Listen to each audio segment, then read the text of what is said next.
എൻ്റെ പേര് പറയുന്നില്ല. കാരണം ഈ കഥ കേട്ടിട്ട് എന്നെ വിശ്വസിക്കുമോ ഇല്ലയോ എന്നെനിക്കറിയില്ല.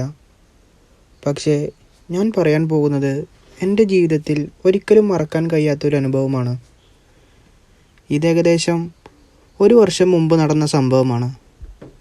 എനിക്ക് പണ്ട് മുതലേ വാഹനങ്ങളോട് വലിയ ഇഷ്ടമായിരുന്നു. പ്രത്യേകിച്ച് ടൊയോട്ടയുടെ ഫോർച്യൂണർ. എത്ര കഷ്ടപ്പെട്ടാലും ഒരു നാൾ ഒരു ഫോർച്യൂണർ സ്വന്തമാക്കണം എന്നതെൻ്റെ വലിയൊരു സ്വപ്നമായിരുന്നു.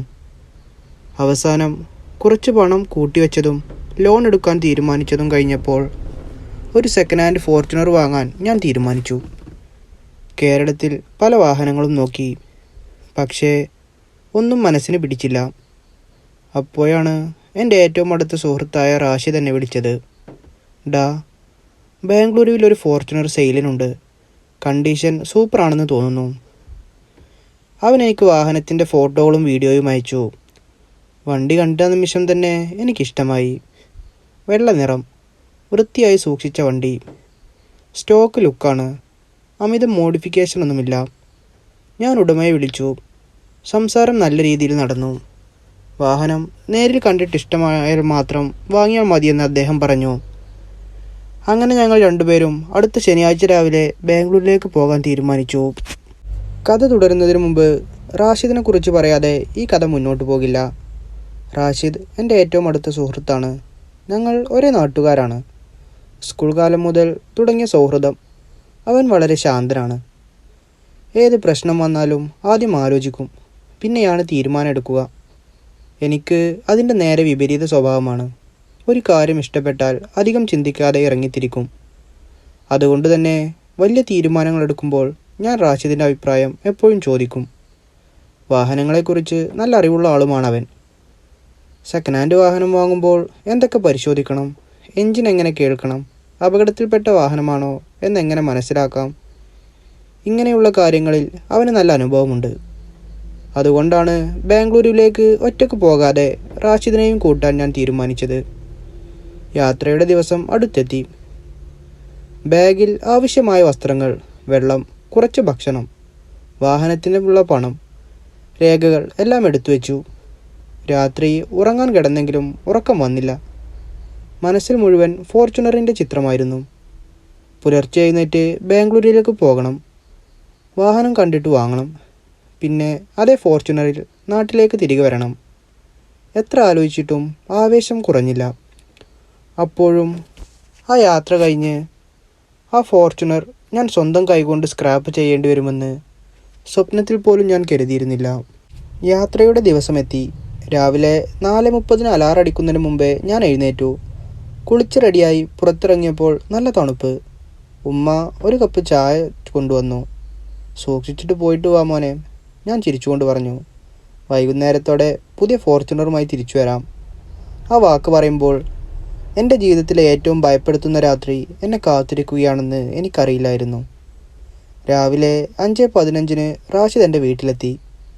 ഒരു ചെറിയ ട്രാവൽ ബാഗ് മാത്രമായിരുന്നു അവൻ്റെ കയ്യിൽ. പോകാമല്ലോ, അവൻ ചിരിച്ചുകൊണ്ട് ചോദിച്ചു. ഇന്ന് നമ്മുടെ സ്വപ്നം നടക്കും. ഞാനും അതേ ആവേശത്തിലായിരുന്നു. ഞങ്ങളാദ്യം ബസ്സിൽ കോഴിക്കോടെത്തി. അവിടെ നിന്ന് ബാംഗ്ലൂരിലേക്കുള്ള ട്രെയിൻ കയറി. ട്രെയിൻ യാത്ര മുഴുവൻ സംസാരിച്ചത് ആ ഫോർച്യൂണറിനെ കുറിച്ചായിരുന്നു. ഡാ, നാട്ടിലെത്തിയാൽ ആദ്യം ഒരു ലോങ് ഡ്രൈവ് പോകാം, റാഷിദ് പറഞ്ഞു. അതെ, പിന്നെ വയനാട്, മൂന്നാർ, വാഗമൺ എല്ലായിടത്തും പോകണം, ഞാൻ ചിരിച്ചുകൊണ്ട് മറുപടി പറഞ്ഞു. സമയം അറിയാതെ കടന്നുപോയി. ഉച്ചയോടെ ഞങ്ങൾ ബാംഗ്ലൂരിലെത്തി. സ്റ്റേഷനിൽ നിന്ന് വാഹനത്തിൻ്റെ ഉടമയെ വിളിച്ചു. അദ്ദേഹം വളരെ മാന്യമായി സംസാരിച്ചു. സാർ, ലൊക്കേഷൻ അയച്ചിട്ടുണ്ട്, പതുക്കെ വന്നാൽ മതി. ഞങ്ങളൊരു ക്യാബ് വിളിച്ച് അവിടേക്ക് യാത്രയായി. ബാംഗ്ലൂരുവിലെ ഒരു ശാന്തമായ റെസിഡൻഷ്യൽ ഏരിയ. ഗേറ്റിന് മുന്നിൽ ക്യാബ് നിന്നു. ഞാൻ പുറത്തിറങ്ങി. ഗേറ്റിനുള്ളിലേക്ക് നോക്കിയ നിമിഷം എൻ്റെ മുഖത്ത് അറിയാതൊരു ചിരി വന്നു. അവിടെ വെള്ള നിറത്തിലുള്ള ടൊയോട്ടയുടെ ഫോർച്യൂണർ വൃത്തിയായി കഴുകി പാർക്ക് ചെയ്തിരുന്നു. അത് കണ്ട നിമിഷം തന്നെ മനസ്സ് പറഞ്ഞു, ഇത് തന്നെ ഞാൻ അന്വേഷിച്ചിരുന്ന വണ്ടി. ഗേറ്റ് തുറന്ന് അകത്തേക്ക് കയറിയ നിമിഷം എൻ്റെ കണ്ണ് മുഴുവൻ ആ ഫോർച്യൂണറിലായിരുന്നു. വെള്ള നിറം, ഒരു ചെറിയ സ്ക്രാച്ച് പോലും കാണാനില്ല. പുതിയ ടയറുകൾ, വൃത്തിയായി കഴുകി തിളങ്ങുന്ന ബോഡി. വാഹനത്തിൻ്റെ ഉടമ ചിരിച്ചുകൊണ്ട് ഞങ്ങളുടെ അടുത്തേക്ക് വന്നു. നിങ്ങളാണല്ലേ കേരളത്തിൽ നിന്ന് വിളിച്ചത്? അതെ, ഞങ്ങൾ കൈകൊടുത്ത് പരിചയപ്പെട്ടു. അദ്ദേഹം താക്കോൽ എൻ്റെ കയ്യിൽ തന്നു. ആദ്യം വണ്ടി മുഴുവൻ നോക്കിക്കോളൂ, ഇഷ്ടമായാൽ മാത്രം വാങ്ങിയാൽ മതി. ഞാനും റാഷിദും പതുക്കെ വാഹനം പരിശോധിക്കാൻ തുടങ്ങി. റാഷിദ് ആദ്യം ബോണറ്റ് തുറന്ന് എൻജിൻ നോക്കി. ഓയിൽ ലീക്കില്ല, വയറിങ്ങിന് പ്രശ്നമൊന്നുമില്ല, ബാറ്ററി പുതിയതാണ്. പിന്നെ ഞങ്ങൾ വാഹനം സ്റ്റാർട്ട് ചെയ്തു. എൻജിൻ്റെ ശബ്ദം വളരെ സ്മൂത്തായിരുന്നു. ഡാ, റാഷിദ് എന്നെ നോക്കി പറഞ്ഞു. എൻജിൻ സൂപ്പറാണ്. ഞാനൊരു ദീർഘനിശ്വാസം വിട്ടു. പിന്നെ വാഹനത്തിൻ്റെ ഓരോ ഭാഗവും സൂക്ഷിച്ചു നോക്കി. ഡോറുകൾ, ഗ്ലാസുകൾ, ഡാഷ്ബോർഡ്, AC, പവർ വിൻഡോകൾ, മ്യൂസിക് സിസ്റ്റം എല്ലാം കൃത്യമായി പ്രവർത്തിക്കുന്നുണ്ടായിരുന്നു. അതിനുശേഷം ഉടമ പറഞ്ഞു, ഒരു ടെസ്റ്റ് ഡ്രൈവ് എടുത്തോളൂ. ഞാൻ ഡ്രൈവർ സീറ്റിൽ കയറി. റാഷിദ് മുൻ സീറ്റിലിരുന്നു. വാഹനം പതുക്കെ റോഡിലേക്ക് ഇറക്കി. ബാംഗ്ലൂരുവിലെ തിരക്കേറിയ റോഡിലൂടെ ഏകദേശം 20 മിനിറ്റ് വാഹനം ഓടിച്ചു. സ്റ്റിയറിംഗ് വളരെ സോഫ്റ്റ് ആയിരുന്നു. ബ്രേക്ക് മികച്ചതാണ്. സസ്പെൻഷനും കംഫർട്ടബിൾ. ഓടിക്കുമ്പോൾ ഒരു പുതിയ വാഹനം പോലെയാണ് അനുഭവപ്പെട്ടത്. റാഷിദ് ചിരിച്ചുകൊണ്ട് പറഞ്ഞു, ഡാ, ഇതിൽ കൂടുതൽ നോക്കാനൊന്നുമില്ല, വാങ്ങിക്കോ. എനിക്കും അതുതന്നെയായിരുന്നു തോന്നിയത്. ഞങ്ങൾ തിരികെ വീട്ടിലെത്തി. ആവശ്യമായ രേഖകളെല്ലാം പരിശോധിച്ചു. പണം കൈമാറി. RC, ഇൻഷുറൻസ്, 2 കീകൾ എല്ലാം വാങ്ങി. അവസാനം ഉടമ ഫോർച്യൂണറിൻ്റെ താക്കോൽ എൻ്റെ കയ്യിൽ വെച്ചുകൊണ്ട് പറഞ്ഞു, സാർ, സൂക്ഷിച്ചോടിക്കണം. ഞാൻ ചിരിച്ചുകൊണ്ട് മറുപടി പറഞ്ഞു, തീർച്ചയായും. ആ സമയത്ത് ആ ഒരു വാക്കിൻ്റെ യഥാർത്ഥ അർത്ഥം എനിക്ക് മനസ്സിലായിരുന്നില്ല. കാരണം ആ ഫോർച്യൂണറുമായുള്ള യഥാർത്ഥ യാത്ര അപ്പോഴാണ് ആരംഭിച്ചത്. രേഖകളെല്ലാം കൈപ്പറ്റിയ ശേഷം ഞാൻ അവസാനമായി ഫോർച്യൂണറിന് ചുറ്റുമൊന്ന് നടന്നു. ഇതിനി എൻ്റെ വാഹനമായിരുന്നു. വർഷങ്ങളായുള്ള ഒരു സ്വപ്നം അന്നാണ് യാഥാർത്ഥ്യമായത്. ഞാനും റാഷിദും വാഹനത്തിൻ്റെ ഉടമയോട് യാത്ര പറഞ്ഞ് പുറത്തിറങ്ങി. വൈകുന്നേരം 5:40. ബാംഗ്ലൂരിലെ തിരക്ക് പതുക്കെ കുറഞ്ഞു വരികയായിരുന്നു. ഞാൻ ഡ്രൈവർ സീറ്റിലിരുന്നു. റാഷിദ് മുൻ സീറ്റിൽ സീറ്റ് ബെൽറ്റ് ഇട്ടു. ഞാൻ എൻജിൻ സ്റ്റാർട്ട് ചെയ്തു. ഫോർച്യൂണറിൻ്റെ എൻജിൻ പതിവ് പോലെ ശാന്തമായി പ്രവർത്തിച്ചു. ഡാ, റാഷിദ് ചിരിച്ചുകൊണ്ട് പറഞ്ഞു, ഇനി ഈ വണ്ടിയിലാണ് നമ്മൾ നാട്ടിലെത്തുന്നത്. ഞാൻ ചിരിച്ചു. ഇന്നത്തെ ദിവസം ഞാൻ ഒരിക്കലും മറക്കില്ല. പതുക്കെ വാഹനം റോഡിലേക്ക് ഇറക്കി. ബാംഗ്ലൂരിലെ ട്രാഫിക് പിന്നിട്ട് ഹൈവേയിലെത്തിയപ്പോൾ ആദ്യമായി ഫോർച്യൂണറിൻ്റെ യഥാർത്ഥ ഡ്രൈവിംഗ് അനുഭവം എനിക്ക് കിട്ടി. വണ്ടി വളരെ സ്ഥിരതയോടെ ഓടുന്നു. എൻജിൻ്റെ ശബ്ദം പോലും അധികം കേൾക്കുന്നില്ല. കുറച്ചു ദൂരം പോയ ശേഷം ഒരു പെട്രോൾ പമ്പിൽ കയറി ടാങ്ക് ഫുള്ള് ചെയ്തു. ടയർ പ്രഷറും പരിശോധിച്ചു. പിന്നെ സമീപത്തെ ഒരു ഹോട്ടലിൽ നിന്ന് ഭക്ഷണം കഴിച്ച് എല്ലാം വളരെ സാധാരണമായിരുന്നു. ഭക്ഷണം കഴിഞ്ഞ് വീണ്ടും യാത്ര തുടങ്ങി. സൂര്യൻ പതുക്കെ അസ്തമിക്കുകയായിരുന്നു. ആകാശം ഓറഞ്ച് നിറത്തിൽ മുങ്ങി.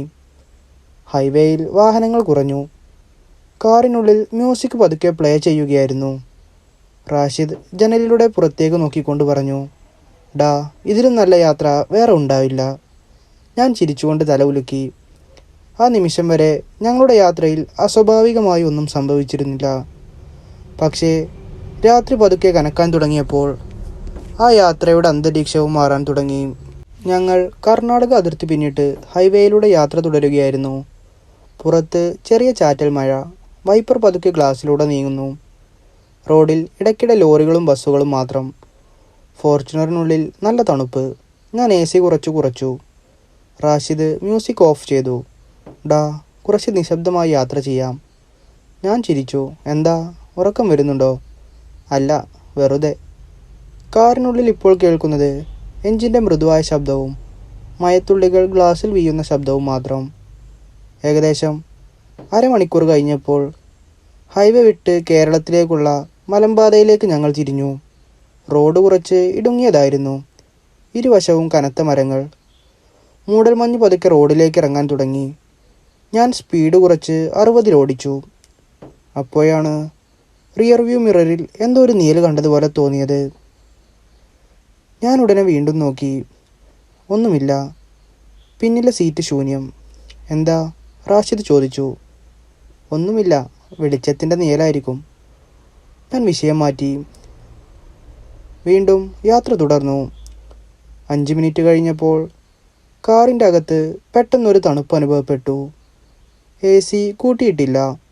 പുറത്തെ കാലാവസ്ഥയും അത്ര തണുത്തതല്ല. എന്നിട്ടും കാറിനുള്ളിൽ ആരോ ഒരു ഫ്രീസർ തുറന്നതുപോലെ തണുപ്പ്. റാഷിദ് കൈകൾ ഉരച്ചുകൊണ്ട് പറഞ്ഞു, ഡാ AC ഓഫ് ചെയ്യ്. ഓഫാണ്, ഞാൻ മറുപടി പറഞ്ഞു. അവൻ അത്ഭുതത്തോടെ AC നോബ് നോക്കി. ശരിക്കും AC ഓഫ് തന്നെയായിരുന്നു. ഞങ്ങൾ പരസ്പരം നോക്കി. ആദ്യമായി ഒരു ചെറിയ അസ്വസ്ഥത രണ്ടുപേർക്കും തോന്നി. ഞാൻ ജനലിന് പുറത്തേക്ക് നോക്കി. മഴ കനക്കുകയാണ്. റോഡിൽ മറ്റൊരു വാഹനവുമില്ല. അതേ സമയത്ത് ഡാഷ്ബോർഡിൽ ഒരു ചെറിയ അറിയിപ്പ് തെളിഞ്ഞു. Rear door check. ഞാൻ റാഷിദിനെ നോക്കി. വണ്ടി നിർത്തി നോക്കണോ? അവൻ കുറച്ചു നേരം പുറത്തുള്ള ഇരുട്ടിലേക്ക് നോക്കി. പിന്നെ പതുക്കെ പറഞ്ഞു, വേണ്ട, കേരളത്തിലെത്തിയിട്ട് നോക്കാം. ആ തീരുമാനം ആ രാത്രിയിലെ ഏറ്റവും വലിയ തെറ്റാകുമെന്ന് ഞങ്ങൾ രണ്ടുപേരും അപ്പോൾ മനസ്സിലാക്കിയിരുന്നില്ല. ഡാഷ്ബോർഡിൽ തെളിഞ്ഞിരുന്ന സന്ദേശം റിയർ ഡോർ ചെക്ക്.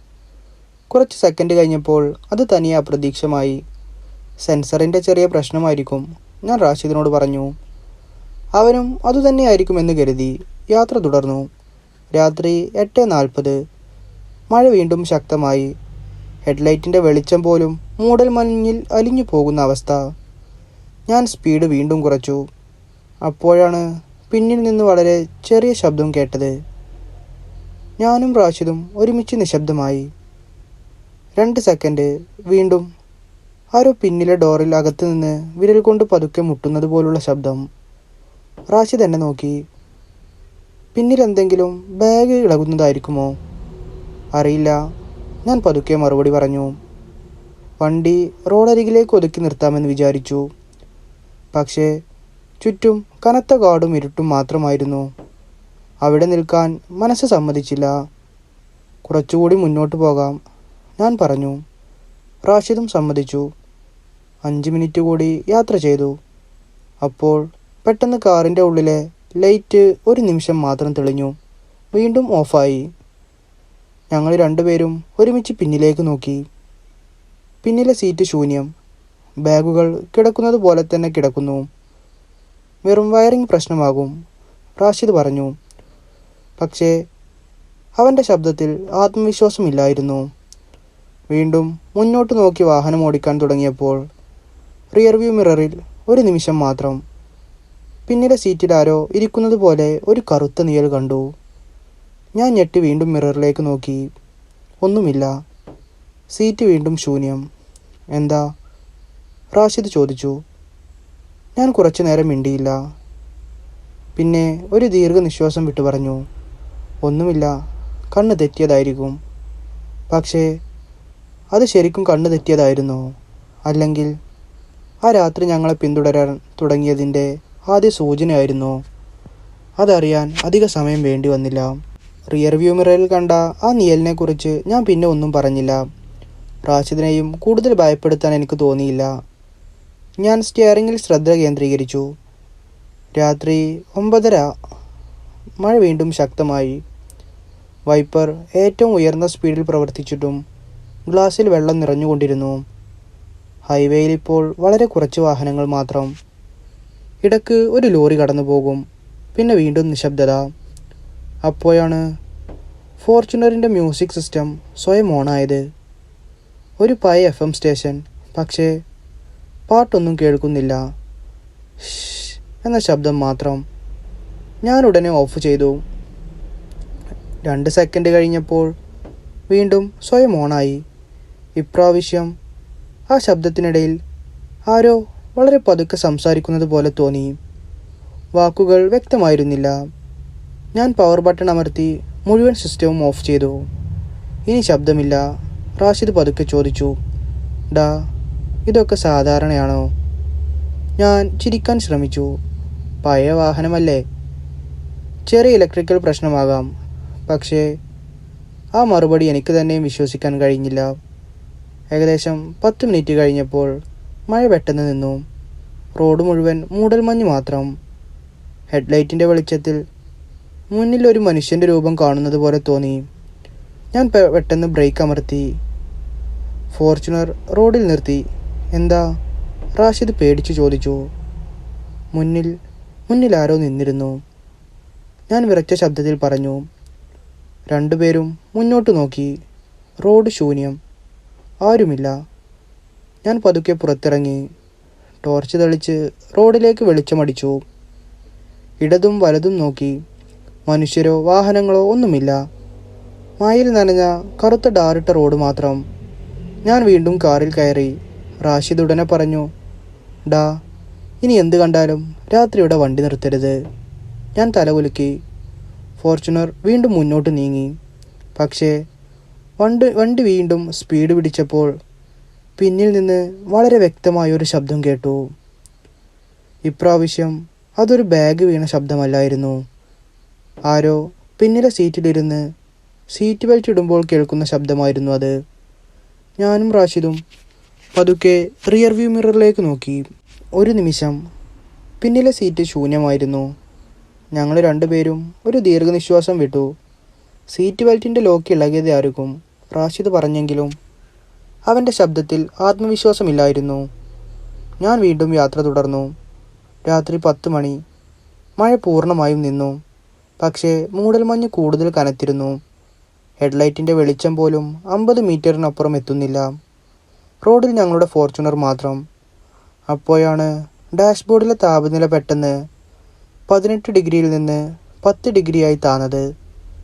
AC ഓഫായിരുന്നു. എന്നിട്ടും കാറിനുള്ളിൽ പെട്ടെന്ന് അസഹ്യമായൊരു തണുപ്പ് വന്നു. റാഷിദ് കൈകൾ ഉരച്ചുകൊണ്ട് പറഞ്ഞു, ഡാ, എന്തൊരു തണുപ്പാണിത്.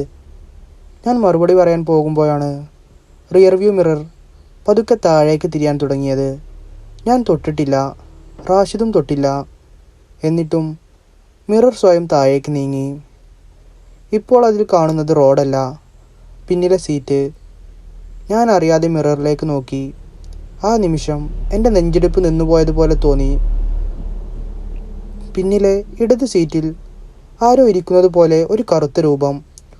മുഖം വ്യക്തമായില്ല. തല താഴ്ത്തി അനങ്ങാതെ ഇരിക്കുന്നു. ഞാൻ കണ്ണ് ചിമ്മി വീണ്ടും നോക്കി. ഒന്നുമില്ല. സീറ്റ് വീണ്ടും ശൂന്യം. എന്താ? റാഷിദ് ചോദിച്ചു. ഞാൻ മറുപടി പറയുന്നതിന് മുമ്പ് അവൻ തന്നെ മിററിലേക്ക് നോക്കി. അവൻ്റെ മുഖത്തെ ചിരി ഒരു നിമിഷം കൊണ്ട് മറഞ്ഞു.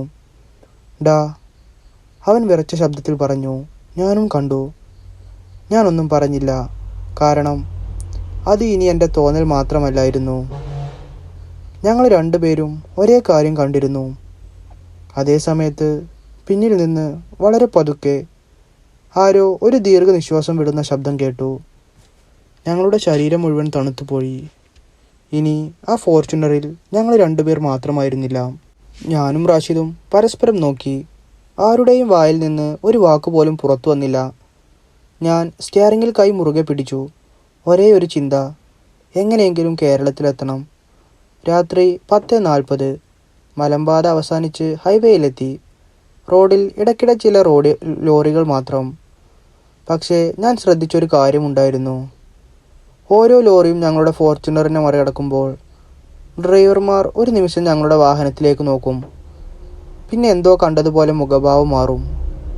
ഒരു ലോറി ഡ്രൈവർ ഹോൺ മുഴക്കിക്കൊണ്ട് കൈകൊണ്ട് സിഗ്നൽ കാണിച്ചു. ആദ്യം ടയർ പഞ്ചറാണെന്ന് കരുതി. ഞാൻ കണ്ണാടിയിൽ നോക്കി. എല്ലാം ശരിയാണ്. റാഷിദ് പതുക്കെ പറഞ്ഞു. ഡാ, അവർ നമ്മളെയല്ല നോക്കിയത്. പിന്നിലെ സീറ്റിലേക്കാണ്. ആ വാക്ക് കേട്ടപ്പോൾ എൻ്റെ ശരീരം മുഴുവൻ വിറച്ചു. ഞാൻ റിയർ വ്യൂ മിററിലേക്ക് നോക്കിയില്ല. ധൈര്യമുണ്ടായില്ല. ഏകദേശം 15 മിനിറ്റ് കഴിഞ്ഞപ്പോൾ ഒരു ചെറിയ പെട്രോൾ പമ്പ് കണ്ടു. ഇനി വണ്ടി നിർത്തേണ്ടി വന്നാൽ വെളിച്ചമുള്ള സ്ഥലത്ത് മാത്രമെന്ന് ഞങ്ങൾ തീരുമാനിച്ചിരുന്നു. ഞാൻ ഫോർച്യൂണർ പതുക്കെ പമ്പിലേക്ക് കയറ്റി. ഒരു ജീവനക്കാരൻ അടുത്തു വന്നു. ഫുള്ളാക്കട്ടെ സാർ? വേണ്ട, 500 മതി. അയാൾ ഇന്ധനം നിറക്കാൻ തുടങ്ങി.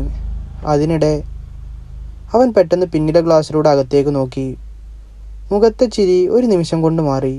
അവൻ 2 ചുവട് പിന്നോട്ട് മാറി. സാർ? അവൻ വിറച്ച ശബ്ദത്തിൽ ചോദിച്ചു. പിന്നിലിരിക്കുന്ന ആളും ഇറങ്ങുന്നില്ലേ? എൻ്റെ നെഞ്ച് ഒറ്റയടിക്ക് പിടഞ്ഞു. ഞാനും റാഷിദും ഒരേ സമയം പിന്നിലേക്ക് തിരിഞ്ഞു. പിന്നിലെ സീറ്റ് ശൂന്യം. ഞാൻ ഉടനെ പറഞ്ഞു, പിന്നിലാരുമില്ല. ജീവനക്കാരൻ വീണ്ടും ഗ്ലാസ്സിലൂടെ നോക്കി. ഇപ്രാവശ്യം അവൻ്റെ മുഖത്ത് ആശയക്കുഴപ്പം. ക്ഷമിക്കണം സാർ, എനിക്ക് തെറ്റ് പറ്റിയതായിരിക്കും. ഞങ്ങളൊന്നും പറയാതെ പണം നൽകി അവിടെ നിന്നിറങ്ങി. പമ്പ് വിട്ട് കുറച്ചു ദൂരം പോയപ്പോൾ റാഷിദ് വളരെ പതുക്കെ പറഞ്ഞു, ഡാ, ഇനി ആരെങ്കിലും പിന്നിൽ ആളുണ്ടോ എന്ന് ചോദിച്ചാൽ വണ്ടി നിർത്തരുത്. ഞാനൊരു വാക്കുപോലും പറഞ്ഞില്ല. കാരണം ആ ജീവനക്കാരൻ്റെ മുഖത്തെ ഭയം അഭിനയമല്ലായിരുന്നു. പെട്രോൾ പമ്പ് വിട്ട് ഞങ്ങൾ വീണ്ടും ഹൈവേയിലേക്ക് കയറി. രാത്രി 11:18. ഇപ്പോൾ റോഡിൽ ഞങ്ങളുടെ ഫോർച്യൂണറും ഇടയ്ക്കിടെ കടന്നു പോകുന്ന ചില ലോറികളും മാത്രം. കാറിനുള്ളിൽ ആരും സംസാരിക്കുന്നില്ല. റാഷിദ് ജനലിലൂടെ പുറത്തേക്ക് നോക്കിയിരിക്കുകയാണ്. ഞാൻ റോഡിൽ മാത്രം ശ്രദ്ധിച്ചു. പക്ഷേ മനസ്സിൽ മുഴുവൻ ആ പമ്പിലെ ജീവനക്കാരൻ പറഞ്ഞ വാക്കുകളായിരുന്നു. പിന്നിലിരിക്കുന്ന ആളും ഇറങ്ങുന്നില്ലേ? ഏകദേശം 20 മിനിറ്റ് കഴിഞ്ഞപ്പോൾ മഴ വീണ്ടും തുടങ്ങി. വൈപ്പർ പതുക്കെ ഗ്ലാസ്സിലൂടെ നീങ്ങിക്കൊണ്ടിരുന്നു. അപ്പോഴാണ് റാഷിദ് പെട്ടെന്ന് എൻ്റെ കയ്യിൽ പിടിച്ചത്. ഡാ, വണ്ടി നിർത്തരുത്. എന്താ? അവനൊന്നും പറയാതെ മുന്നിലെ വിൻഷീൽഡിലേക്ക് വിരൽ ചൂണ്ടി. ഞാൻ നോക്കി.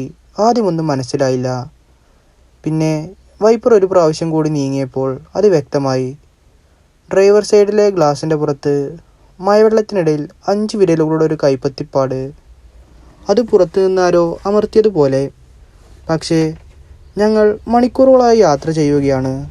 വണ്ടി ഒരു സ്ഥലത്തും നിർത്തിയിട്ടില്ല. ഓടിക്കൊണ്ടിരിക്കുന്ന വാഹനത്തിൻ്റെ ഗ്ലാസ്സിൽ ആരും എങ്ങനെ കൈവെക്കും? ഞാൻ വിൻഷീൽഡ് വാഷർ ഓണാക്കി. വെള്ളം ശക്തിയായി ഗ്ലാസ്സിലേക്ക് വീണു. വൈപ്പർ വീണ്ടും വീണ്ടും തുടച്ചു. സാധാരണ ഒരു പാടായിരുന്നെങ്കിൽ അത് മാഞ്ഞു പോകുമായിരുന്നു. പക്ഷേ ആ 5 വിരലുകളുടെ പാട് അതേപോലെ തന്നെ അവിടെ ഉണ്ടായിരുന്നു. റാഷിദിൻ്റെ ശബ്ദം വിറച്ചു. ഡാ, അത് പുറത്തല്ല, ഗ്ലാസിൻ്റെ അകത്താണ്. ആ വാക്ക് കേട്ടപ്പോൾ എൻ്റെ കൈകൾ സ്റ്റിയറിങ്ങിൽ ഉറഞ്ഞുപോയി. ഞാൻ പതുക്കെ വിരൽ നീട്ടി ആ പാടിൽ തൊട്ടു. ഗ്ലാസ് മഞ്ഞ് പോലെ തണുത്തിരുന്നു.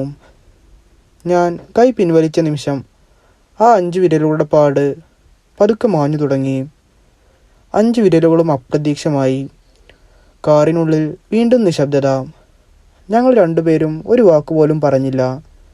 പക്ഷേ ആ രാത്രി കഴിഞ്ഞിട്ടില്ലായിരുന്നു. കാരണം അടുത്ത ഏതാനും മിനിറ്റുകൾക്കുള്ളിൽ ഞങ്ങളുടെ ജീവിതത്തിലെ ഏറ്റവും ഭയപ്പെടുത്തുന്ന കാഴ്ച ഞങ്ങൾ കാണാൻ പോവുകയായിരുന്നു. ആ 5 വിരലുകളുടെ പാട് അപ്രത്യക്ഷമായതോടെ ഞാനും റാഷിദും കുറച്ചു നേരം ഒന്നും സംസാരിച്ചില്ല. കാറിനുള്ളിൽ വീണ്ടും ആ അസ്വാഭാവികമായ തണുപ്പ് നിറഞ്ഞു. ഞാൻ സ്റ്റിയറിംഗിൽ മുറുകെ പിടിച്ച് വാഹനം മുന്നോട്ട് കൊണ്ടുപോയി. രാത്രി 11:52. കേരള അതിർത്തി അധികം ദൂരെയില്ല. ഡാ, റാഷിദ് പതുക്കെ പറഞ്ഞു. എങ്ങനെയെങ്കിലും വീട്ടിലെത്തിയാൽ മതി. ഞാൻ തലകുലുക്കി. അതെ, ഇനി വണ്ടി എവിടെയും നിർത്തില്ല. 5 മിനിറ്റ് കഴിഞ്ഞപ്പോൾ പുറത്ത് മഴ വീണ്ടും ശക്തമായി. വൈപ്പർ അതിവേഗത്തിൽ പ്രവർത്തിക്കുകയാണ്. പെട്ടെന്ന് കാറിനുള്ളിലെ താപനില വീണ്ടും താഴാൻ തുടങ്ങി. ഗ്ലാസുകളിൽ മഞ്ഞ് പിടിച്ചു. ഞാൻ ഡീഫോഗർ ഓണാക്കി. പക്ഷേ പിന്നിലെ ഗ്ലാസ്സിലെ മഞ്ഞ് മാത്രം മാറിയില്ല. അപ്പോഴാണ് ടക്ക് എന്ന് പിന്നിൽ നിന്ന് ഒരു ചെറിയ ശബ്ദം കേട്ടത്. അതിന് പിന്നാലെ ടക്ക് ടക്ക്, ആരോ പിന്നിലെ സീറ്റിൽ കൈവച്ച് പതുക്കെ മുട്ടുന്നത് പോലെ. റാഷിദ് പതുക്കെ പറഞ്ഞു, ഡാ, പിന്നിലേക്ക് നോക്കരുത്. ഞാനൊന്നും പറഞ്ഞില്ല.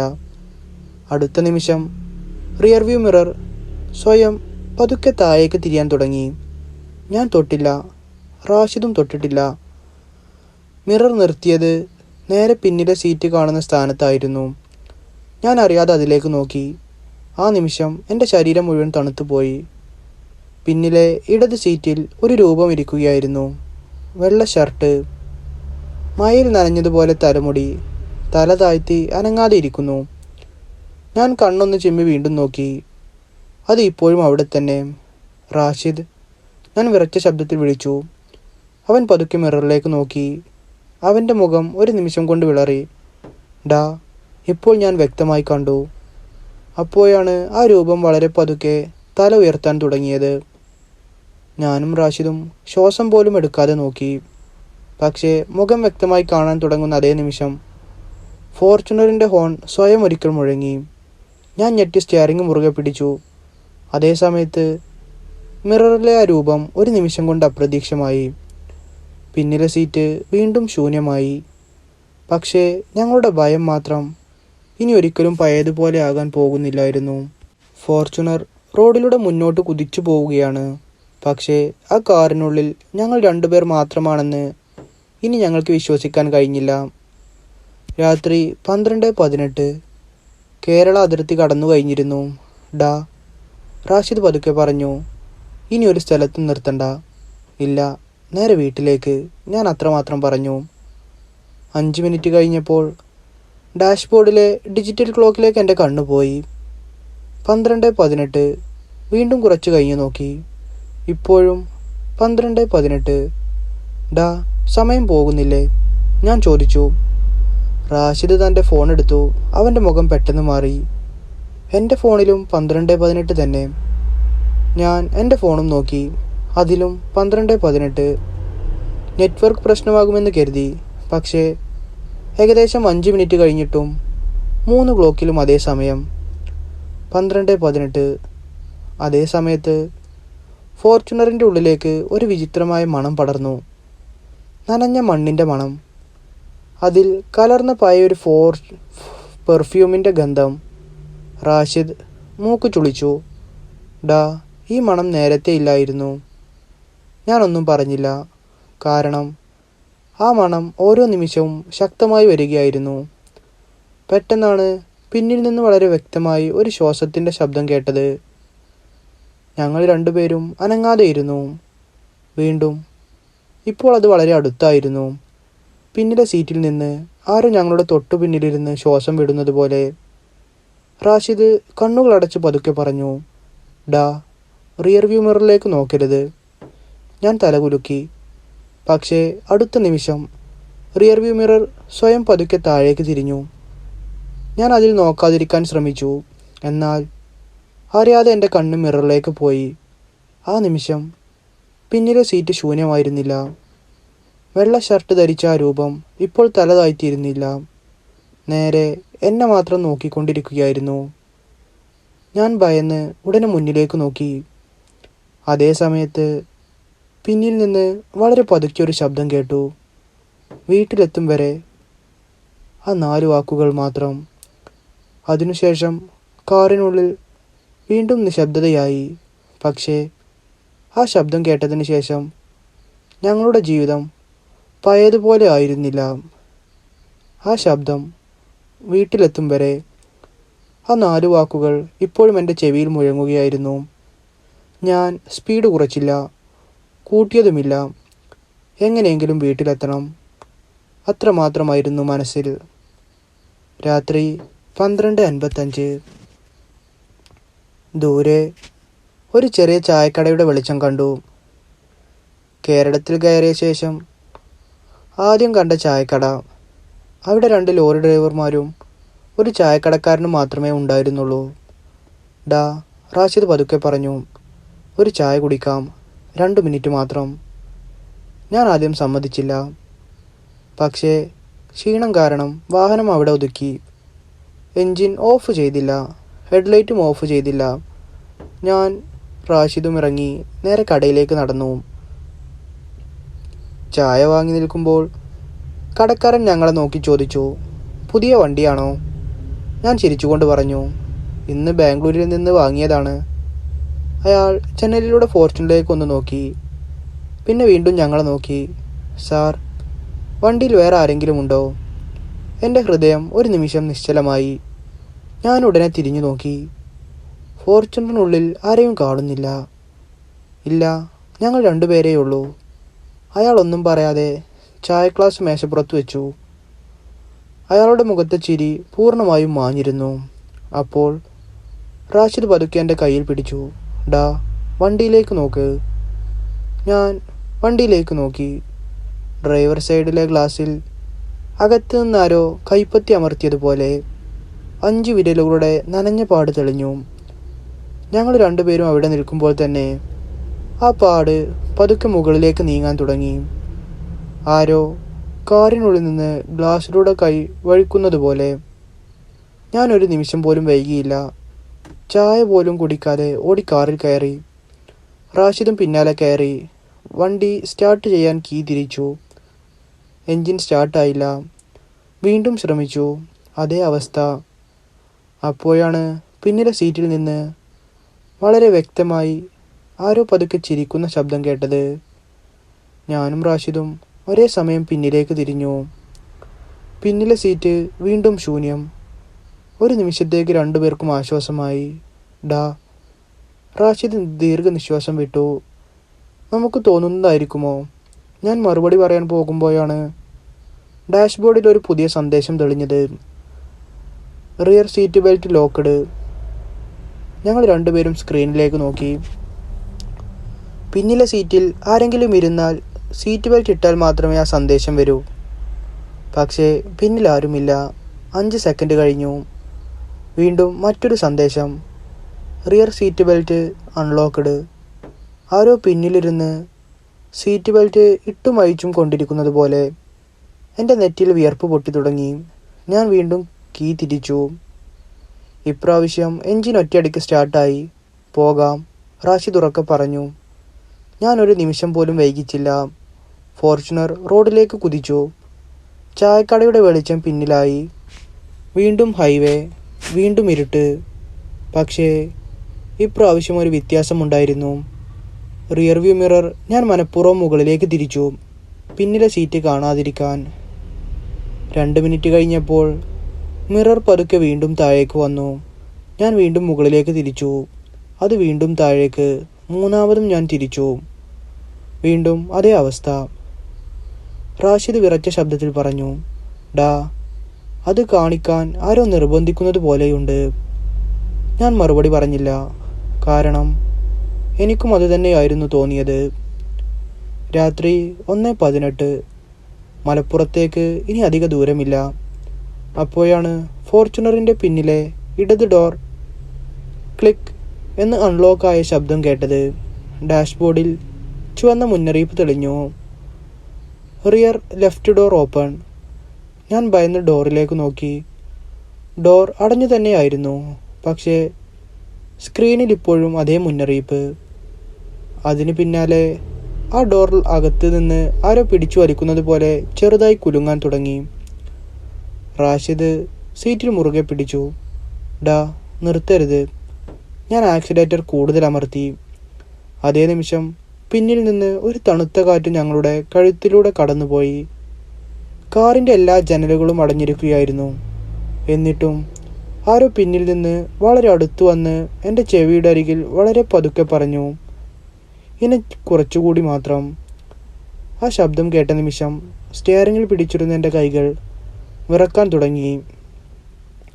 ആ ശബ്ദം, ഇനി കുറച്ചുകൂടി മാത്രം, എൻ്റെ ചെവിയിൽ ഇപ്പോഴും മുഴങ്ങിക്കൊണ്ടിരുന്നു. ഞാൻ സ്റ്റിയറിങ്ങിൽ മുറുകെ പിടിച്ച് വാഹനം ഓടിച്ചു. രാത്രി 1:50. ഒടുവിൽ മലപ്പുറം ജില്ലയിലെ ഞങ്ങളുടെ നാട്ടിലേക്കുള്ള റോഡിൽ കയറി.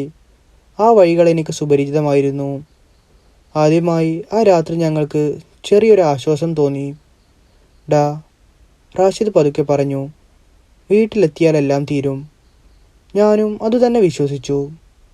രാത്രി 2:10. ഞാൻ വീട്ടുമുറ്റത്ത് ഫോർച്യൂണർ പാർക്ക് ചെയ്തു. എൻജിൻ ഓഫ് ചെയ്തു. ഒരു നിമിഷം മുഴുവൻ നിശബ്ദത. ഞാനും റാഷിദും ഒന്നും മിണ്ടാതെ വാഹനത്തിൽ തന്നെ ഇരുന്നു. പിന്നീട് ധൈര്യം കൂട്ടി പുറത്തിറങ്ങി. വീട്ടുമുറ്റത്തെ ലൈറ്റിൻ്റെ വെളിച്ചത്തിൽ ഫോർച്യൂണറിനൊന്ന് മുഴുവൻ നോക്കി. എല്ലാം സാധാരണ പോലെ. ഒരു പോറൽ പോലുമില്ല. കണ്ടോ? റാഷിദ് ചിരിക്കാൻ ശ്രമിച്ചു. നമ്മൾ ഒടുവിൽ വീട്ടിലെത്തി. ഞാനും ഒരു ദീർഘനിശ്വാസം വിട്ടു. പക്ഷേ ആ ആശ്വാസം അധിക നേരം നീണ്ടില്ല. ബാഗ് എടുക്കാനായി ഞാൻ പിന്നിലെ ഡോർ തുറന്നു. ഡോർ തുറന്ന നിമിഷം കാറിനുള്ളിൽ അസഹ്യമായൊരു തണുപ്പ്. AC മണിക്കൂറുകൾക്ക് മുമ്പേ ഓഫ് ചെയ്തതാണ്. എന്നിട്ടും കാറിനുള്ളിൽ മഞ്ഞ് നിറഞ്ഞതുപോലെയുള്ള തണുപ്പ്. ഞാൻ ടോർച്ച് തെളിച്ചു. ബാഗ് എടുത്തു. അപ്പോഴാണ് പിന്നിലെ സീറ്റിൻ്റെ ലെതറിൽ എന്തോ ശ്രദ്ധയിൽപ്പെട്ടത്. ആരോ നനഞ്ഞ കൈകൊണ്ട് അമർത്തിയതുപോലെ. 5 വിരലുകളുടെ വ്യക്തമായൊരു കൈപ്പത്തിപ്പാട്. അത് പഴയ പാടല്ല. അപ്പോഴാണ് പതിഞ്ഞതുപോലെ വെള്ളത്തുള്ളികൾ ഇപ്പോഴും അതിലുണ്ടായിരുന്നു. റാഷിദ്, ഞാൻ പതുക്കെ വിളിച്ചു. അവൻ ടോർച്ച് വെളിച്ചം അതിലേക്ക് അടിച്ചു. രണ്ടുപേരും കുറച്ചു നേരം ഒന്നും സംസാരിച്ചില്ല. അപ്പോഴാണ് ഫോർച്യൂണറിൻ്റെ സെൻട്രൽ ലോക്ക് സ്വയം പ്രവർത്തിച്ചത്. എല്ലാ ഡോറുകളും ഒരുമിച്ച് ലോക്കായി. ഞങ്ങൾ രണ്ടുപേരും പുറത്തായിരുന്നു. പക്ഷേ കാറിനുള്ളിൽ നിന്ന് വളരെ വ്യക്തമായി സീറ്റ് ബെൽറ്റ് ഇടുന്ന ശബ്ദം. അതിനു പിന്നാലെ എൻജിൻ സ്റ്റാർട്ട് ചെയ്യാൻ കീ തിരിക്കുന്നത് പോലെ ഒരു ശബ്ദം. പക്ഷേ താക്കോൽ എൻ്റെ കയ്യിലായിരുന്നു.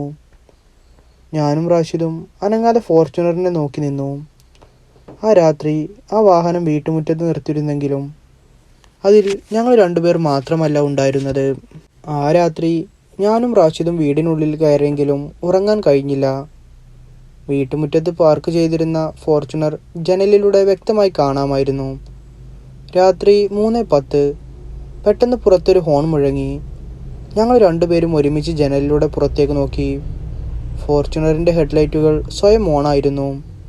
എൻജിൻ ഓഫ് ചെയ്തതും താക്കോൽ എൻ്റെ കയ്യിലുമാണ്.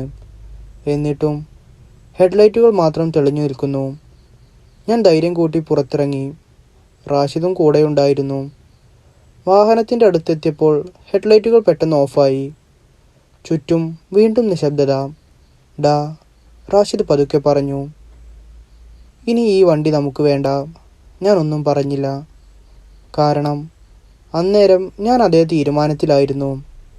പുലർച്ചെ വെളിച്ചമായ ഉടൻ ഞങ്ങൾ നേരെ പരിചയമുള്ളൊരു മെക്കാനിക്കിൻ്റെ അടുത്തേക്ക് പോയി. വണ്ടിയുടെ മുഴുവൻ ഇലക്ട്രിക്കൽ സിസ്റ്റവും പരിശോധിച്ചു. ബാറ്ററി, ECU, സെൻസറുകൾ, സെൻട്രൽ ലോക്ക് എല്ലാം സാധാരണ നിലയിലാണെന്ന് അവൻ പറഞ്ഞു. ഈ വാഹനത്തിന് ഒരു ടെക്നിക്കൽ പ്രശ്നവുമില്ല. ആ വാക്ക് കേട്ടപ്പോൾ ഞാനും റാഷിദും പരസ്പരം നോക്കി. കാരണം ഞങ്ങൾ കണ്ടതെല്ലാം ഒരു മെക്കാനിക്കൽ തകരാറ് കൊണ്ട് മാത്രം വിശദീകരിക്കാൻ കഴിയുന്നതായിരുന്നില്ല. അന്ന് വൈകുന്നേരം തന്നെ ഞാനൊരു തീരുമാനമെടുത്തു. ഈ ഫോർച്യൂണർ ഇനി ഞാൻ ഉപയോഗിക്കില്ല. വിൽക്കാനും മനസ്സില്ല. മറ്റൊരാളുടെ ജീവിതത്തിലേക്ക് ഈ ഭയം എത്തിക്കാനും ഞാൻ ആഗ്രഹിച്ചില്ല. ആ തീരുമാനമാണ് അവസാനം ആ ഫോർച്യൂണർ സ്ക്രാപ്പ് ചെയ്യുന്നതിലേക്ക് എത്തിയത്. പക്ഷേ സ്ക്രാപ്പ് ചെയ്യാൻ കൊണ്ടുപോകുന്ന ദിവസം ഞങ്ങളെ കാത്തിരുന്നത് ഇതിലും ഭയപ്പെടുത്തുന്ന അവസാന അനുഭവമായിരുന്നു. 2 ദിവസം കഴിഞ്ഞു. ആ ഫോർച്യൂണറിനെ വീണ്ടും ഓടിക്കണമെന്ന ആഗ്രഹം എനിക്കുണ്ടായിരുന്നില്ല. പക്ഷേ സ്ക്രാപ്പ് യാർഡിലേക്ക് കൊണ്ടുപോകാൻ അതൊരിക്കൽ കൂടി സ്റ്റാർട്ട് ചെയ്യേണ്ടി വന്നു. രാവിലെ 9:15 ഞാനും റാഷിദും വീട്ടിൽ നിന്ന് പുറപ്പെട്ടു. ആ ദിവസത്തെ യാത്രയിൽ മ്യൂസിക് ഇല്ല, സംസാരമില്ല, ഫോർച്യൂണറിൻ്റെ എൻജിൻ ശബ്ദം മാത്രം. കുറച്ച് കിലോമീറ്റർ പിന്നിട്ടപ്പോൾ റാഷിദ് പതുക്കെ ചോദിച്ചു, ഡാ, പിന്നിലേക്കൊന്ന് നോക്കിയിട്ടുണ്ടോ? ഇല്ല, ഇനി നോക്കുകയും വേണ്ട. ഞാൻ അത്രമാത്രം പറഞ്ഞു. ആ വാഹനം ഇനി എനിക്കൊരു വാഹനമല്ലായിരുന്നു. അത് എത്രയും വേഗം എൻ്റെ ജീവിതത്തിൽ നിന്ന് ഒഴിവാക്കേണ്ട ഒരു ഭയപ്പെടുത്തുന്ന ഓർമ്മ മാത്രമായിരുന്നു. രാവിലെ 10:05 ഞങ്ങൾ സ്ക്രാപ്പ് യാർഡിലെത്തി. അവിടെ വലിയ അപകടത്തിൽപ്പെട്ട നിരവധി വാഹനങ്ങൾ കിടക്കുന്നുണ്ടായിരുന്നു. ഫോർച്യൂണർ ഒരു വശത്തേക്ക് പാർക്ക് ചെയ്തു. യാർഡിലെ ജീവനക്കാരൻ വന്ന് രേഖകൾ പരിശോധിച്ചു. സാർ, ഉറപ്പാണല്ലോ? ഈ വണ്ടി നല്ല കണ്ടീഷനിലല്ലേ? ഞാൻ ഒരു നിമിഷം പോലും ആലോചിച്ചില്ല. അതെ, സ്ക്രാപ്പ് ചെയ്തോളൂ. അയാൾ താക്കോൽ വാങ്ങി വാഹനത്തിൽ കയറി സ്റ്റാർട്ട് ചെയ്യാൻ ശ്രമിച്ചു. പക്ഷേ 3 പ്രാവശ്യം ശ്രമിച്ചിട്ടും വാഹനം സ്റ്റാർട്ടായില്ല. ഞാൻ അമ്പരന്നു. രാവിലെ വീട്ടിൽ നിന്ന് ഇതേ വാഹനം ഓടിച്ചാണ് വന്നത്. ഇപ്പോൾ പെട്ടെന്ന് സ്റ്റാർട്ടാകുന്നില്ല. അവനിറങ്ങി വീണ്ടും ബോണറ്റ് തുറന്നു നോക്കി. ബാറ്ററിക്കൊരു പ്രശ്നവുമില്ല, അവൻ പറഞ്ഞു.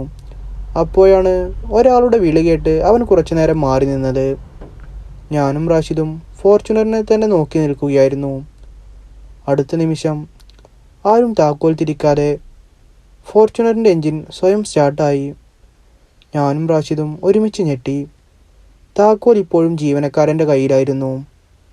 എൻജിൻ കുറച്ച് സെക്കൻഡ് പ്രവർത്തിച്ചു, പിന്നെ സ്വയം ഓഫായി. അവിടെ നിന്നിരുന്ന എല്ലാവരും പരസ്പരം നോക്കി. ആരും ഒന്നും പറഞ്ഞില്ല. അന്ന് ആ ഫോർച്യൂണർ ഹൈഡ്രോളിക് മെഷീനിലേക്ക് കയറ്റുമ്പോൾ ഞാൻ അവസാനമായി അതിലേക്കൊന്ന് നോക്കി. ഒരു നിമിഷം മാത്രം. ഡ്രൈവർ സീറ്റിന് പിന്നിലെ ഗ്ലാസ്സിലൂടെ ആ വെള്ള ഷർട്ട് ധരിച്ച രൂപം വീണ്ടും കണ്ടതുപോലെ തോന്നി. ഞാൻ കണ്ണ് ചിമ്മി വീണ്ടും നോക്കി. അവിടെ ആരുമില്ല. അല്പസമയത്തിനകം ഹൈഡ്രോളിക് മെഷീൻ പതുക്കെ താഴ്ന്നു. ഇരുമ്പ് മുറിയുന്ന വലിയ ശബ്ദം മുഴങ്ങി. അങ്ങനെ ആ ഫോർച്യൂണറുമായുള്ള ഞങ്ങളുടെ യാത്ര അവസാനിച്ചു.